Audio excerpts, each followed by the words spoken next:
¿Qué sucede en el país? Tendencias del acontecer nacional en Análisis Situacional. Culmina un ciclo político en América Latina y particularmente en Venezuela, y se abre un nuevo ciclo, todavía incierto, pero que implica repensar el proyecto de transformaciones sociales y políticas, así como el modelo económico, repensar la política de alianzas y el papel de los sectores productivos privados, repensar los procesos de integración regional y principalmente repensar la tarea estratégica de construcción de una sólida y moderna hegemonía.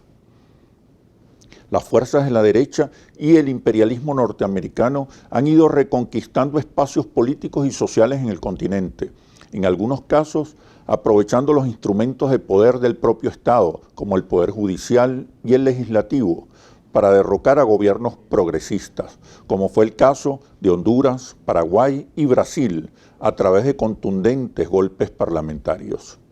De la misma manera, las fuerzas conservadoras han avanzado aprovechando las debilidades hegemónicas de estos gobiernos, la caída de los precios de las materias primas y los errores en política económica. Contra todos estos gobiernos progresistas se ha desatado también una feroz ofensiva de los llamados poderes fácticos, como el gran capital transnacional, la industria comunicacional, las embajadas de los Estados Unidos y otros gobiernos de derecha, mediante acciones de desestabilización, estrangulamiento financiero, caotización y neurotización social. Se trata, en definitiva, de una tentativa de expulsión, exclusión y eliminación de las fuerzas populares, para sacarlas definitivamente de cualquier espacio de poder y de impedir incluso su retorno al gobierno, mediante el desprestigio de sus dirigentes y del modelo de inclusión social, la caotización de la sociedad y principalmente la reconfiguración de su cultura nacional popular, sumergiendo a las mayorías populares en la desesperanza y la dominación.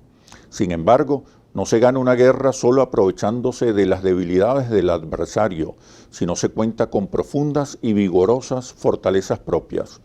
Se abre un nuevo ciclo, una nueva etapa.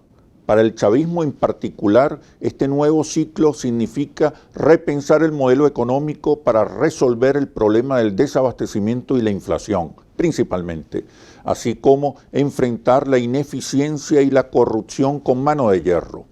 Pero también significa retomar la iniciativa de construcción hegemónica, para lo cual hace falta actualizar el arsenal simbólico y tomar la palabra de nuevo.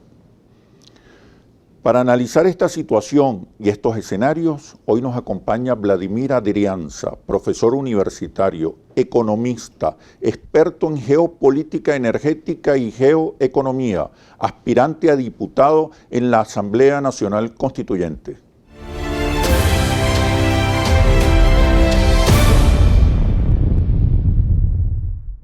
Bienvenido, Vladimir. Gracias, profesor Chemel. Tú eres experto en geopolítica. ¿Cuál es el contexto internacional que puede explicar en parte la agudización del conflicto hoy en Venezuela? Lo primero que hay que decir es que la crisis que vive los Estados Unidos de América, como cabeza del imperio, es lo que primero impulsa la situación que estamos viviendo ahora en Venezuela.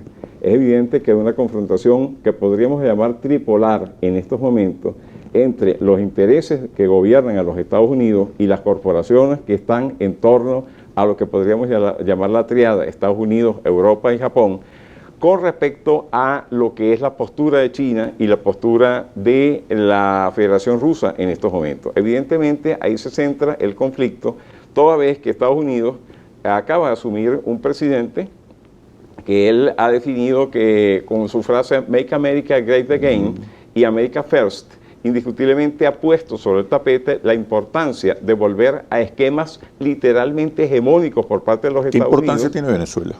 Venezuela indiscutiblemente tiene la importancia de ser, primero, un reservorio de hidrocarburos sumamente grande, impresionante, mucho más grande de lo que se ha logrado decir públicamente. Segundo, tiene un gran reservorio de recursos minerales de todo tipo, tiene una posición geoestratégica impresionante y además esa cuestión tiene la facilidad de que para ellos está dentro del contexto de lo que siempre han llamado su patio trasero, desde el siglo pasado. Claro. Venezuela y está a menos de 4 días, más o menos 4 días de navegación de los Estados Unidos. Todo esto implica que dentro de esa confrontación de intereses a nivel internacional que se viene dando acentuadamente desde el año 2014, específicamente cuando el presidente Xi Jinping y Vladimir Putin pasearon, por decirlo así, por América Latina, indiscutiblemente los Estados Unidos para ellos fue una alarma, y una alarma que los ha llevado a propiciar la participación de los organismos de inteligencia en los golpes de Estado que se han dado evidentemente en Brasil, en otras partes en América Latina. Exacto. Y que ahora se pretenden dar aquí en Venezuela. Mira, tomando en cuenta ese escenario internacional, ¿cómo podríamos describir la naturaleza del conflicto en Venezuela? ¿Se aspira a la alternancia? ¿Se aspira más bien al derrocamiento del presidente Maduro y la caotización del país? ¿Cuáles son los escenarios en este sentido? Me respondes después que regresemos a los comerciales. Bueno. Ya venimos. ¿Qué sucede en el país? Tendencias del acontecer nacional en Análisis Situacional. ¿Qué sucede en el país? Tendencias del acontecer nacional en Análisis Situacional. Te preguntaba, Vladimir, en este contexto internacional que acabas de describir, ¿cómo influye en la naturaleza del conflicto en Venezuela? ¿Podemos hablar de alternancia o, por el contrario, de caos y derrocamiento? Podemos hablar de que los intereses que se contraponen al modelo bolivariano, representado en estos momentos por el presidente de la República, Nicolás Maduro, no desean, repito, que una alternancia en el poder de forma simple. Es evidente que desde el inicio de la llamada Revolución Bolivariana hemos tenido el intento por el derrocar al gobierno bolivariano, pero sobre todo por derogar la Constitución de la República Bolivariana de Venezuela. Independientemente de que en algunos momentos la oposición del país haya buscado a identificarse con esa Constitución, en la práctica ha demostrado que a ellos no les interesa una Constitución. ¿Por qué no acudir a la Asamblea Nacional Constituyente? ¿Por qué no participar en esa iniciativa? Yo lo que veo es que no tendrían la suficiente fuerza como para poder imponer sus puntos de vista. Evidentemente, si tú propicias un escenario porque te sientes de alguna manera fuerte en ese escenario, porque crees que eres capaz de maniobrar en ese escenario, definitivamente lo que sucedió hace un par de años, poco más o menos, en el que la Asamblea Nacional fue ganada por una mayoría opositora, evidentemente, pese a las circunstancias actuales, en mi humilde apreciación, no se volvería a repetir. Eso fue producto de un plan, y ese plan tiene nombre. Es el Plan Freedom 1, desarrollado por el Comando Sur de los Estados Unidos, y el objetivo era crear una situación de desabastecimiento con ayuda de factores locales, de desabastecimiento, de confusión, de desesperanza de parte de la gente, de tal manera que la gente generara una suerte de voto castigo. Pero todavía se mantiene el descontento, el malestar, pero ahorita la incertidumbre. Está como más planteado sobre el tapete la realidad de ese descontento, el origen de ese descontento. ¿Cuál es el escenario? ¿Qué está ocurriendo hoy? Que hay una escalada en el conflicto. Bueno, ¿Hacia dónde se pretende ir con esta escalada? Lo primero es a crear una situación que destruya el Estado-Nación venezolano. Eso es fundamental. La destrucción del Estado-Nación venezolano conllevaría a derogar definitivamente la Constitución de la República Bolivariana de Venezuela, pues saldría de escenario. Y eso le permitiría a la corporatocracia mundial, junto con la ayuda de sus factores locales, ponerle la mano a los inmensos recursos naturales que Venezuela tiene en un momento donde los Estados Unidos tiene grandes desavenencias, grandes disparidades respecto a sus socios europeos. Vemos el caso que ha pasado en días pasados con las desavenencias entre Trump y la señora Merkel, en el cual evidentemente se están hablando ya prácticamente de dos grupos de intereses dentro de una misma alianza que ha durado desde la época de finales de la Segunda Guerra Mundial para acá, o sea, en la Guerra Fría para acá, y en el cual los Estados Unidos, hoy más que nunca, necesita por la fuerza, por la vía que sea, recuperar eso que ellos llaman el patio trasero para poder reimpulsar la industria dentro de los Estados Unidos. Evidentemente, cuando nosotros analizamos la situación que hay en la ruta de la seda, la franja y la ruta, como la han llamado los chinos, y que eso tiene apoyo de la Federación Rusa, apoyo de un conjunto de estados, inclusive Turquía, que ha sido un aliado de la OTAN y un aliado de los Estados Unidos hasta la fecha del golpe de Estado, por decirlo así, que estuvieron el año pasado. Evidentemente se ve que hay dos visiones. Una visión que es la de una economía internacional productiva en la cual los estados principales intentan no meterse en la política interna dentro de los estados, otros estados que participen, y una que es la clásica, que es en este caso los Estados Unidos y sus socios europeos, que siempre han intentado meterse en la política interna de todos los países para dominar desde sus adentros esas sociedades y para que esas sociedades poco más o menos vayan con los intereses que estos países representan. Eso no es nuevo, eso es algo que lo vemos en los siglos anteriores en diferentes potencias europeas y que lo hemos visto en el siglo XX con los Estados Unidos. Evidentemente, todo eso nos lleva a una gran confrontación. Pero es que es la primera vez, inclusive después, la Guerra Fría tuvo una característica muy particular, que el mundo se dividió como en dos secciones, como en dos áreas territoriales. En el caso, después de la Guerra Fría, después de la caída de la Unión Soviética, se creía que iba a haber solamente una suerte de mundo monopolar, y ese mundo monopolar de alguna manera administrar todo lo que era el planeta. Resulta ser que ese mundo monopolar ha hecho aguas, definitivamente se ha golpeado sí mismo. Aparecido otros factores importantes. Ha involucionado. Pues, ¿Cómo gravita China y Rusia en medio de este conflicto? Bueno, simple y llanamente, cuando lo vemos que... Y desafiando a Estados Unidos. Sobre todo por esto, porque no hay una confrontación ideológica a nivel internacional. Eso es fundamental. O sea, ya no es el caso de la Unión Soviética y los Estados Unidos, capitalismo versus socialismo real. Ahora, ¿cuál es el conflicto? Entonces, el conflicto hoy en día es la necesidad de mercados y recursos naturales, los cuales son fundamentales para el desarrollo del capitalismo contemporáneo. Estados Unidos viene desde los años 70 desarrollando una onda de financiarización de su economía, en el cual los financieros, para preservar los intereses de las clases dominantes, la acumulación de capital de las clases dominantes, ha permitido que estos hechos de orden financiero estuvieran por encima de todo lo que son los elementos de orden productivo.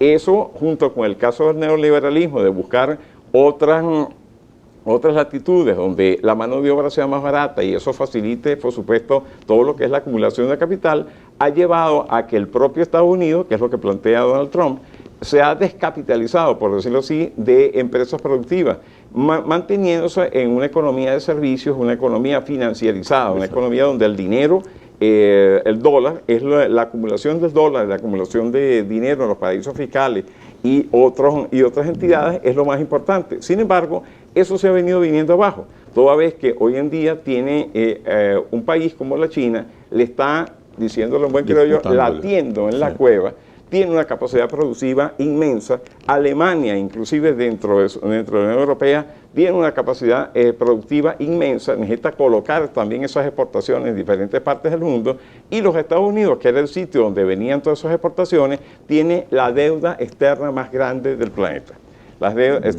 comparada con su Producto Interno Bruto. Indiscutiblemente eso ha disparado las alarmas, eso ha disparado, junto con el hecho de que internamente los Estados Unidos no tiene la capacidad de generación de empleo que tuvo en la posguerra de la Segunda Guerra Mundial, disparó las alarmas y es lo que impulsa de alguna manera la candidatura de Donald Trump. La candidatura de Donald Trump, al intentar hacer Make America First Again, él intenta colocar dentro de los Estados Unidos esas industrias que se han ido de las fronteras norteamericanas, de las fronteras estadounidenses, pero para eso requiere, en el caso concreto de Venezuela, materias primas cercanas. Para relanzar la economía. Cercanas, sí, por supuesto. Como productora de bienes, más que de servicios o finanzas. Y hay un detalle, y perdóname que le tome la iniciativa. La idea en estos días ha quedado más clara, toda vez que Donald Trump ha declinado la participación de los Estados Unidos en el Acuerdo Climático de París. Eso demuestra dos cosas. Primero, el gran daño ambiental que la política que se ha ejercido desde Bush, Obama, específicamente Obama, ha hecho dentro del panorama de los Estados Unidos. Y lo segundo, el hecho que para ellos relanzar su economía siguen apostando a todo lo que es la variable de los combustibles fósiles. Y los combustibles fósiles agravado con el hecho de la utilización del fracking para la explotación de los esquistos o lutitas, que son básicos para la generación energética y la generación de la química del petróleo dentro de los Estados Unidos. Todo eso está direccionado en esa misma área. ¿Qué posibilidades hay que el plan insurreccional que actualmente se ejecuta contra Venezuela tenga éxito? Pero por favor me respondes cuando regresemos a los comerciales. Ya venimos. ¿Qué sucede en el país? Tendencias del acontecer nacional en Análisis Situacional. ¿Qué sucede en el país? Tendencias del acontecer nacional en Análisis Situacional. Hay un plan insurreccional en marcha, eso es indiscutible. Los factores externos están ferozmente activados. La campaña internacional es impresionante, muy bien articulada, muy bien programada. ¿Qué posibilidades de éxito tiene esta estrategia que tiene como objetivo la caotización del país? ¿Y cómo enfrentarla? ¿Cuál sería la clave para enfrentarla, para derrotarla? Subestimar al enemigo es lo peor que uno puede hacer. Definitivamente los venezolanos podemos tener muchos problemas, pero el venezolano común, el venezolano de a pie, no ve, sobre todo la gente ya madura, no ve como un enemigo al que no piensa políticamente como él. Yo lo veo con mis vecinos, lo veo en la calle, lo veo en el metro, pueden haber discusiones, pero con excepción de estos muchachos que les están pagando para que formen todo este conjunto de desórdenes que han formado aquí en Caracas y desastres que son horribles, como el caso de haber quemado a varias personas, uno no ve esa tendencia en la gente. ¿Por qué? Porque el venezolano no estaba expuesto a la guerra ni al odio desmedido. Así que es un antídoto, la falta de odio. Sí, indiscutiblemente. El venezolano no ha sido formado para el odio. Y el odio, desgraciadamente, es la actitud psicológica fundamental que está intentando crear en Venezuela. Ahora, los factores externos están insistiendo. Indiscutiblemente que sí, y que han logrado a lo largo de estos 18 años algunos éxitos. Pero esos éxitos mismos es lo que los han hecho fracasar en el tiempo. Por ejemplo, el 11 de abril es evidente que los golpistas fueron los que contrataron a los francotiradores que dispararon hacia los dos sitios, las dos manifestaciones, para que se inculparan el uno con el otro. ¿Qué pasó? Después que la verdad se supo, la oposición nunca ha logrado manejar una masa del tamaño que logró hacer en esa oportunidad para ser lanzada contra Miraflores. Toda vez que se vio, la gente que participó en eso se dio cuenta de que ciertos intereses no les importó su vida y la gente dejó de lanzarse a la calle. El fracaso de este plan podríamos decir que puede estar más bien en la incapacidad de la oposición para gestionar sus propios avances. Yo lo que veo es que está en la incapacidad de verdad de presentar una diáfana propuesta de país. El chavismo, les guste o no a la gente de la oposición, ha creado un conjunto de paradigmas. El paradigma de la solidaridad social, el paradigma de que la medicina es para todos, el paradigma de que la educación debe ser para todos, el paradigma de la vivienda, que es innegable a pesar de que hay personas que lo nieguen. Entonces eso ha quedado, la inclusión de pobres y sin descartar a los ricos. No es un problema de quitarle a los ricos para darle a los pobres, sino simplemente establecer condiciones para que el pueblo pueda crecer en las condiciones de minusvalía. Los planes insurreccionales, estas guerras no convencionales, no les importa que no haya propuestas, que no haya líderes, que no haya día después. Pero Lo que importa es cautizar. Pero al venezolano sí le importa su vida. Eso sí significaría un rechazo. Sí le importa la vida del prójimo y sí le importa vivir en paz. Y es evidente que por muy de oposición que sea, sabe que los intereses que hay sobre Venezuela son intereses que para nada le importa la vida de los venezolanos.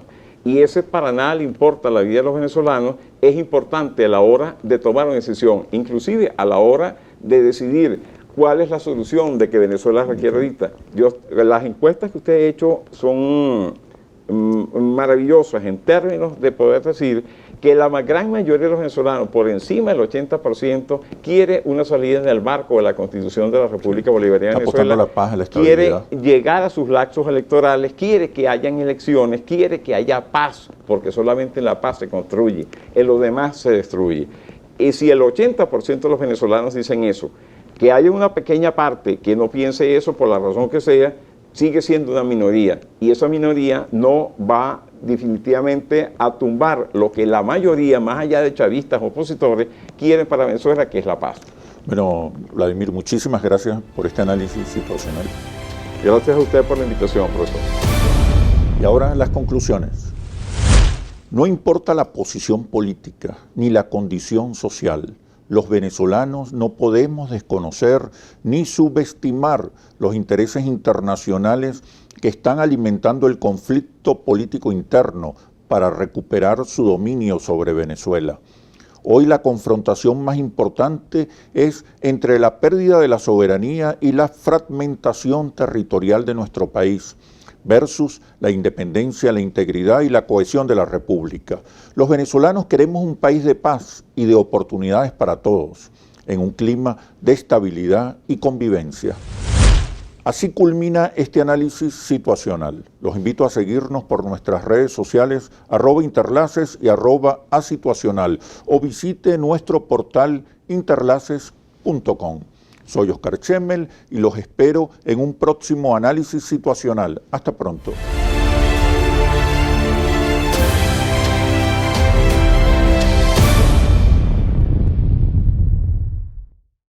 ¿Qué sucede en el país? Tendencias del acontecer nacional en Análisis Situacional.